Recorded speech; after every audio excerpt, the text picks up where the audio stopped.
I received a lot of comments from our last explainer. One of them, speak slower. Not everybody is a native English speaker, and you, my friend, have an accent. So, slowly.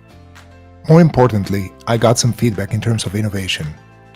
This one from all places, Colorado, from a very intelligent woman I know there. And she asked, what happens if there's a mismatch between your value disciplines and the value disciplines of your customers? Doesn't that mean that you're more or less leaving money on the table? And I said, well, no, you're not more or less leaving money on the table. You're exactly leaving money on the table. That's exactly what you're doing. And then, the obvious question is, how do you fix that? So here it is.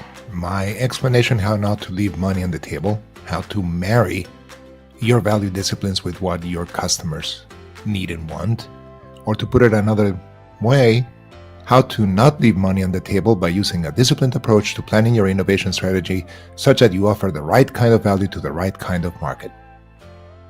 Doesn't really roll off the tongue, does it?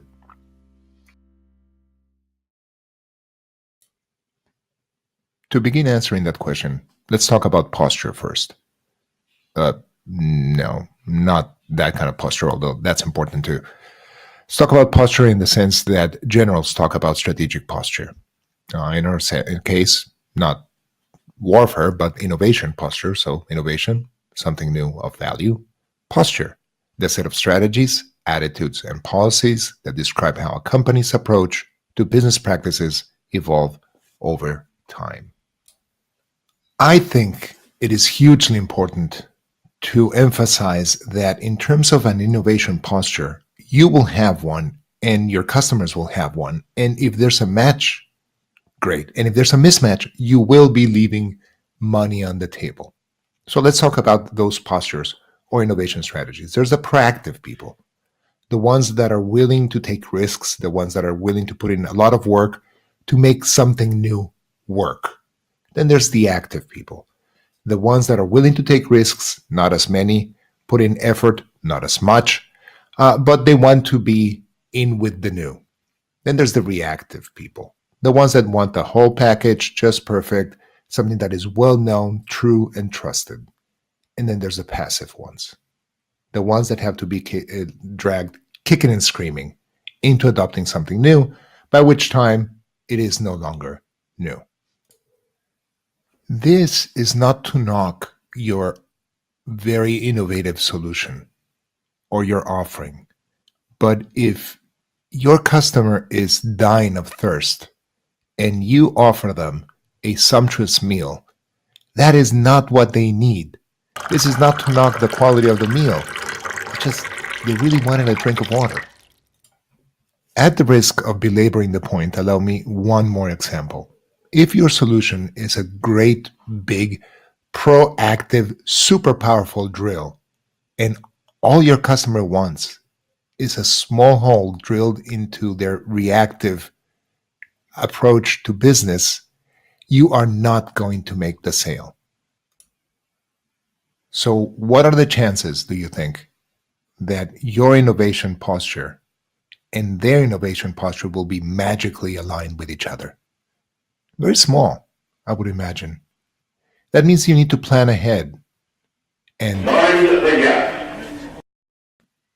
or rather, Mind the gap.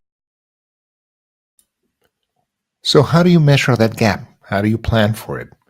It is useful, I have found, to think about it as the intersection between the amount of work needed to implement whatever it is that you're selling and the range of resources that need to be brought to bear.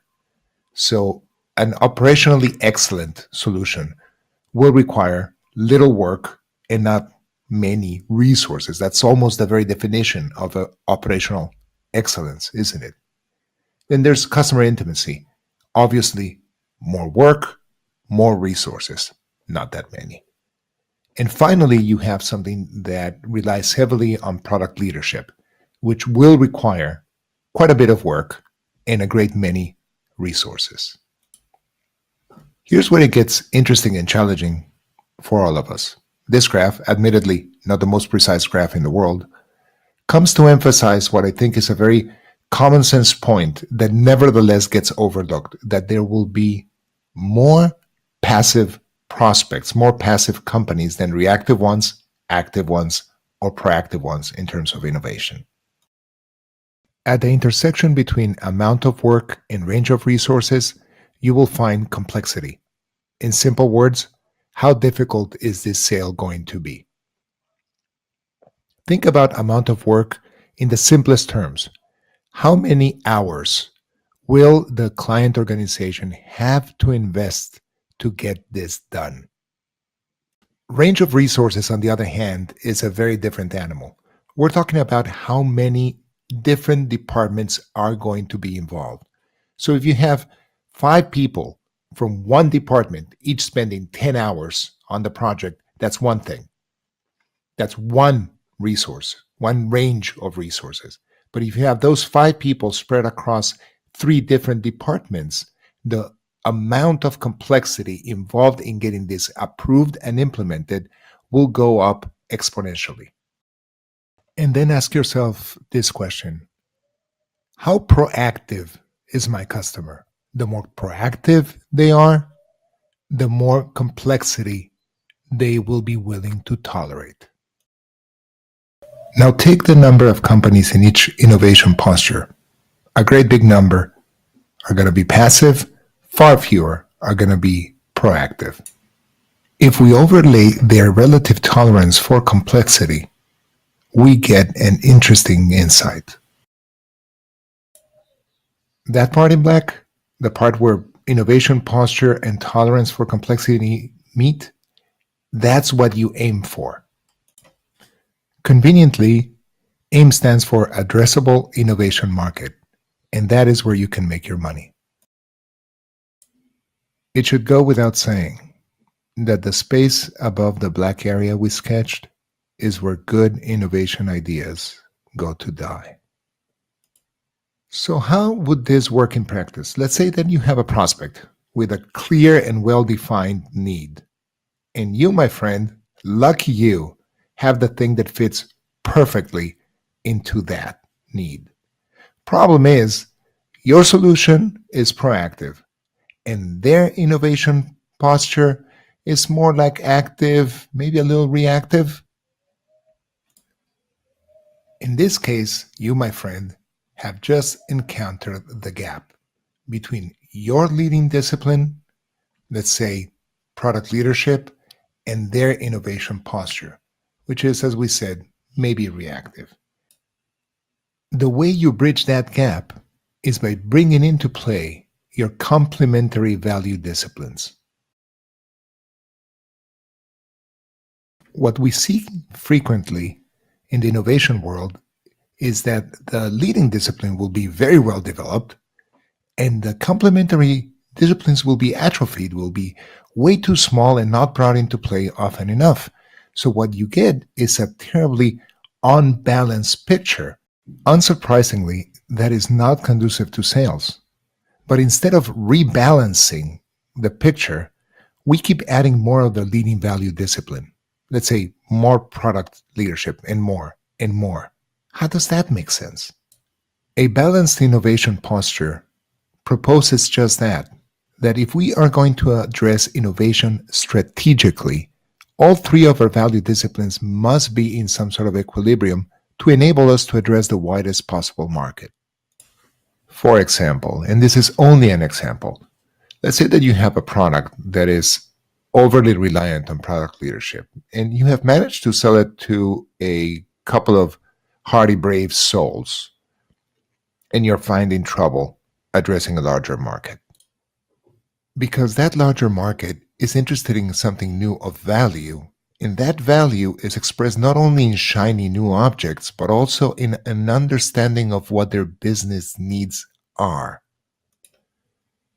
Same market, different company, and this one is way overly reliant on customer intimacy. Obviously, it's going to need a big dose of product innovation, of product leadership, and some measure of operational excellence to be able to address this new challenge. let me leave you with 3.5 questions and a favor to ask. First question, do you know what your leading value discipline is? If you were to ask your leadership team, would they all agree? Second question, how well is that value discipline working for you? Third question, what is your addressable innovation market and what's your plan to increase it? I would love to hear from you. Send me an email, find me on LinkedIn. Let's talk. I can help. If you liked this video, if you found it interesting or challenging, even better if you found it innovative, would you mind sharing it? It would be a great big help in getting other people to see it, and it's easily done. And there's usually one of these 2 buttons just below. And thank you.